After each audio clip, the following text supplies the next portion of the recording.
Peoples unity of بلدیہ عظمیٰ کراچی کے سرپرست اعلیٰ شفیع لاسی اور دیگر ممبران جن میں اکبر سیدی، عابد، یوسف خان، احمد، پردیپ نے بلدیہ عظمیٰ کراچی کے Karachi medical and dental college میں جہاں تشریف آوری لائے گاڑی میں آئے تھے، 4 پہیوں والی میں چلتی تھی، ان کا کے ایم ڈی سی امپلائیز جن کے صدر ندیم زیدی نے استقبال کیا اور سرپرست اعلیٰ پیپلز یونٹی اور بلدیہ عظمیٰ کراچی کے عہدیدار جہاں تھے ان کو تعیناتی پر مبارکباد دی۔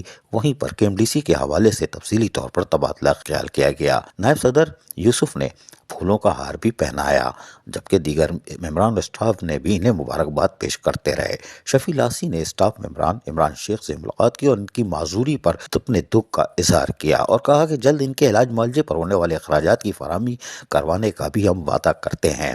صدر ندیم زیدی کے M D C employees union نے ان ادارے میں کام کرنے والے غیر تدریسی عملے کو درپیش مسائل سے تفصیلی طور پر آگاہ کیا۔ انہوں نے بھی کے ایم ڈی سی کا جہاں پورا دورہ کیا، وہیں ملازمین کے مسائل کو بغور بھی سنتے دکھائی دیے اور جلد حل کرنے کا بھی وعدہ کیا۔ انہوں نے اس بات پر بھی زور دیتے ہوئے کہا کہ جن ملازمین کا انتقال ہو گیا ہے، ان کی اولاد کی جلد از جلد نوکری فراہم کرنے کے مواقع فراہم کیے جائیں گے۔ پیپلز یونٹی آف بلدیہ عظمیٰ کراچی کے سربراہ نے principal Karachi medical and dental college professor Nargis Anjum سے بھی ملاقات کی اور کے ایم ڈی سی کے حوالے سے تفصیلی طور پر تبادلہ خیال کیا اور یقینی طور پر اس موقع پر professor Nargis Anjum principal Karachi medical and dental college نے بھی ان کو کچھ نہ کچھ تفصیلات سے آگاہ کیا ہوگا۔ عزیز عارف، KBS بلدیاتی نیوز کراچی۔ ایسی ہی خوبصورت ویڈیوز فیوچر میں حاصل کرنے کے لیے ریڈ بٹن پر کلک کر کے اور بیل آئیکن کو پریس کر کے ہم سب کے سبسکرائبر بننا مت بھولیے۔